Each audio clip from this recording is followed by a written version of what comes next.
नमस्कार दोस्तों, एक बार फिर स्वागत है आपका आपके अपने चैनल पे। आइए देखते हैं क्या है नोटिस। और ये एक नोटिस ऐसा भी है जो ऑफिशियल साइट पे ना होने के बावजूद भी आपके वायरल हो चुका है। इसके बारे में भी जानते हैं, यानी ग्रुप और सी और डी दोनों के बारे में एक एक बातें आपको जाननी है जो मतलब बहुत ही आपके लिए इंपॉर्टेंट रहेंगी। वीडियो को पूरा देखें। अगर वीडियो अच्छी लगी, इन्फॉर्मेशन अच्छी लगी तो कमेंट करें, लाइक करें, वीडियो को शेयर करें और चैनल को सब्सक्राइब करें ताकि आपको अच्छी अच्छी नोटिफिकेशन मिलती रहे। बहुत बढ़िया तरीके से ऑथेंटिक आपको न्यूज़ दी जाएगी, जो भी होगी सत्य बात है वो बताई जाएगी। इसके बाद अगर आप ग्रुप डी की तैयारी करना चाहते हैं तो हमारे यहाँ पर आपको पता ही है बायोलॉजी बायोलॉजी बहुत बढ़िया तरीके से आपको थ्योरी करवाई जा रही है, जैसे आप देख पा रहे हो। ठीक है, अगर आप देख पा रहे हो तो इस तरीके से इसको देख सकते हो। जैसे बायोलॉजी का मैंने अभी अभी लेक्चर शूट किया है, जिसके अंदर इस प्रकार से आपको एक डायग्राम वगैरह बना के सारा कुछ समझा के एक एक चीज़ को क्लियर किया गया है। तो ग्रुप डी की जो तैयारी कर रहे हैं वो इस चैनल को सब्सक्राइब कर सकते हैं। साइंस के लिए बहुत अच्छा, आपको पेड भी नहीं मिलेगा, इतना बढ़िया आपको कंटेंट दिया जा रहा है। ठीक है, तो डी के बारे में क्या है, उसके बारे में सी के बारे में पढ़ते हैं। और आपके जो लाइनमैन से भी जुड़े हैं बच्चे या टेक्निकल के हैं, उनका भर्ती के बारे में कुछ जानने की कोशिश करेंगे। ये जो आपने पहले भी देख लिया होगा भी, अब तंग गलियों के अंदर सेंटर नहीं होंगे। सेंटर जो बनाए जाएंगे, एग्ज़ाम जो सेंटर बनाए जाएंगे वो कहाँ बनाए जाएंगे, वो सिर्फ और सिर्फ डिस्ट्रिक्ट के अंदर, शहर के अंदर बनाए जाएंगे। जैसे फतेहाबाद के अंदर, कैथल के अंदर, हिसार के अंदर, पंचकुला के अंदर, चंडीगढ़ में भी सेंटर होने की संभावना और दुगने सेंटरों को किया जाएगा। यानी एचएसएससी ने सर्वे पूरा करके पूरी तैयारी खींच ली है। भी ग्रुप डी की जो तैयारी कर रहे हैं वो 21 तारीख को, यहाँ पर देखो भी 21 और 22 अक्टूबर को पेपर होने जा रहा है। 21 और 22 को पेपर होने जा रहा है। जो ये चाहते हैं भी 21-22 को पेपर होगा, उनको लगता है तो वो अपनी तैयारी खींच के रखें। और कुछ ऐसे भी होंगे जिनको लगता है एचएसएससी ऐसे ड्रामे करती है, ये करती है, एग्जाम कभी टाइम पे लेती नहीं है, तो वो अपना ध्यान देख लें भैया। क्योंकि अगर 21-22 को एग्जाम हो गया तो फिर जो नेगेटिविटी फैलाने वाले भी नहीं होगा पेपर, उनका क्या बनेगा ये सोच लेना। अगर आप रियल में जॉब पाना चाहते हैं तो आपको इनके आधार पे चलना ही पड़ेगा और अपनी तैयारी को कंटिन्यू रखना पड़ेगा। अगर आप कंटिन्यू तैयारी रखते हैं तो बहुत बढ़िया तरीके से आपकी तैयारी हो जाती है और एग्ज़ाम जो होगा उस समय आपका बढ़िया रिजल्ट रहता है। नहीं फिर बाहर आके ये मत कहना भी हमने तो पढ़ा ही नहीं था, पता ही नहीं था, हमें तो एचएसएससी पेपर ले लेगी, ऐसा कुछ नहीं है। आप अपना 21-22 को पेपर है इसको लेकर तैयारी करें। 21-22 तारीख को जो पेपर होगा उसको लेकर अपने आप को पूरा प्रिपेयर रखें। ठीक है, 21 तारीख को होगा और छोटी गलियों में सेंटर बनाए जाने का मतलब ये अभी नहीं बनाया जाएगा। अभी बेड़ी पतली पतली गलियां होती है, वहाँ पर साधन नहीं पहुँच पाते, यानी दूर से जो कैंडिडेट आते हैं उनको परेशानियाँ होती है। 19 जिलों के अंदर ही सेंटर बनेंगे, बाकी कुछ ज़िले हैं उनको ब्लैक लिस्टेड कर दिया गया है, तो वो बाहर कर दिए गए, वहाँ पर सेंटर बनने की संभावना नहीं है। 17 जिलों में परीक्षाएं होती थी, अब तक 17 में होती थी, लेकिन अब कितने में होगी, 19 जिलों में पेपर होगा। ठीक है ना, पहले 17 में होती थी, अब 19 में होगा। 11.5 लाख से अधिक परीक्षार्थी परीक्षा देंगे और एक के अंदर कितने बैठने की संभावना देख लो भी, एक स्तर के अंदर 3 लाख के लगभग कैंडिडेट आ जाएंगे, आराम से बैठ पाएंगे। यानी कम से कम 3 लाख परीक्षा दे पाएंगे एक सत्र के अंदर। तो ये ग्रुप डी की है।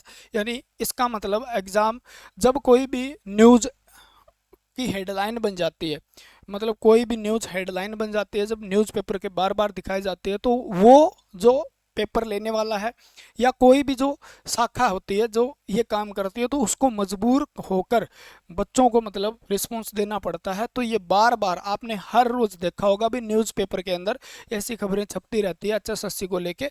तो एचएसएससी भी पूरी एक्टिव होकर अपना काम कर रही है हाल फिलहाल अगर बात करें तो। ठीक है, अभी 21-22 को होगी। कुछ ये कहेंगे सर एक्टिव कहाँ है, एक्टिव होती तो पहले मेंस का पेपर करवाती है। आपकी बात सत्य है, अगर सही एक्टिव होती तो उसके अंदर कुछ बाधाएं अड़चने आ जाती है, जिसके कारण जैसे कोर्ट केस हो गया तो उसके अंदर अड़चने आ जाती है। तो कोई भी हो, कोई भी मुद्दा हो, कैसा भी हो, हमें इससे ज़्यादा कुछ लेना देना नहीं है, क्योंकि आप एक कैंडिडेट हो और आप पढ़ाई करते हो। तो राजनीतिक बातों से दूर रह के अपनी स्टडी पे फोकस करें। फालतू बातों में कुछ नहीं रखा, इधर उधर की बातें करेंगे तो हमारा ध्यान पढ़ाई से हट जाएगा, जिससे हमें नुकसान हो सकता है।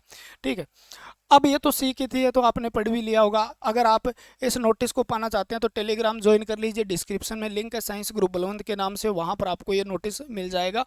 दूसरा नोटिस जो वायरल हो रहा है ग्रुप सी का, ठीक है, वो क्या है, साइट पे जाके देखोगे नहीं मिलेगा।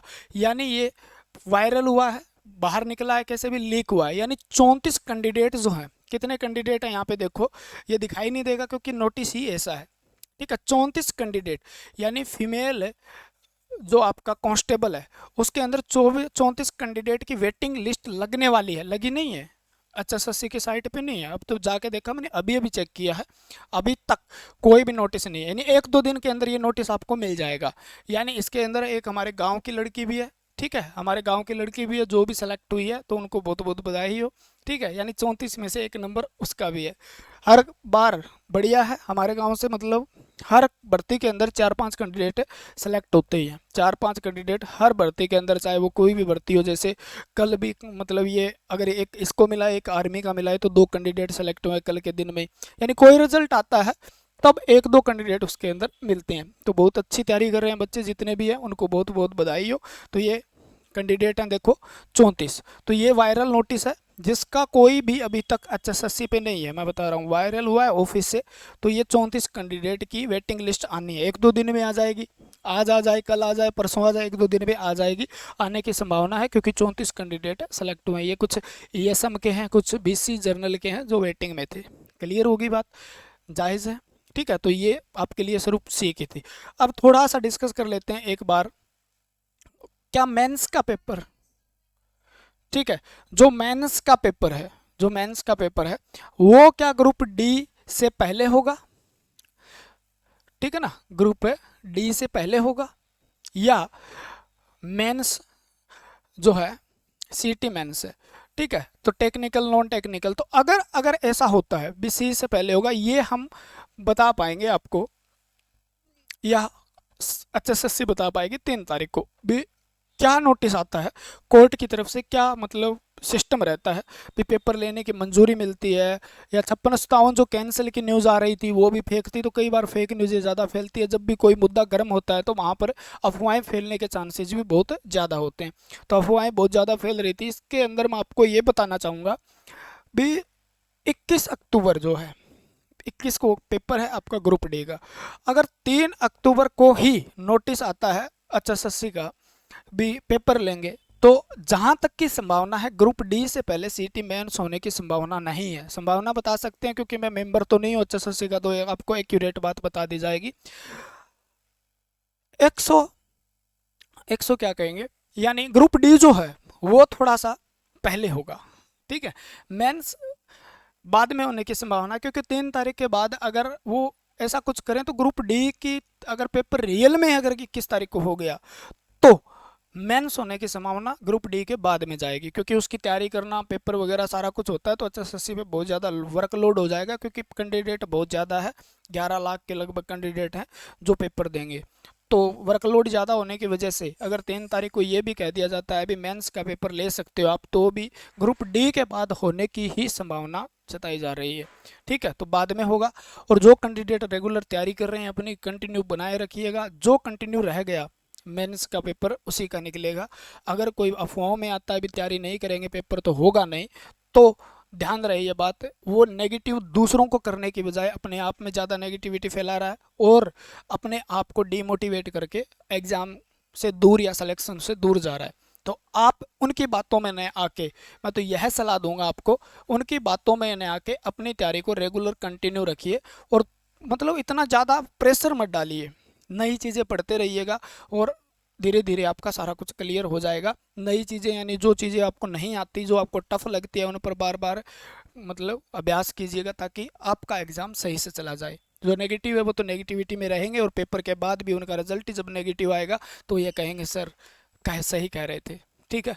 क्योंकि आप जिसकी तैयारी कर रहे हो, आप जॉब की तैयारी कर रहे हो, तो जॉब पाना इतना आसान भी नहीं होता, ठीक है ना। और लेकिन कंटिन्यूटी अगर रेगुलरिटी है तो मुश्किल भी नहीं होता, रेगुलरिटी कंटिन्यूटी है तो आपका इतना मुश्किल भी नहीं होता, क्योंकि ये चीज़ हमने कर दी है, ठीक है। तो हमें इस चीज़ का पता है अभी जॉब किस तरीके से मिलती है, कैसे मिलती है।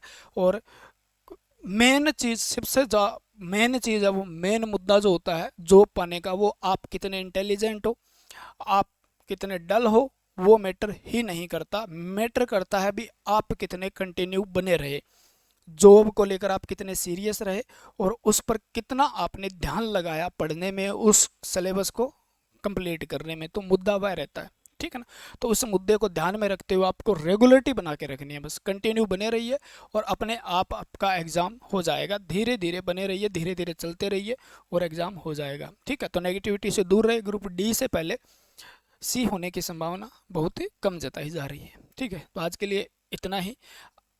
जिसको वीडियो पसंद आई तो वो वीडियो को लाइक ज़रूर करें, कमेंट करके बताएं भी इन्फॉर्मेशन कैसी लगी और शेयर करें। ठीक है, आज के लिए इतना ही है। जय हिंद, जय भारत। मिलते हैं अगले वीडियो के साथ। भगवान आपका भला करे, जल्द से जल्द आपको एक प्यारी सी नौकरी दे। जय हिंद।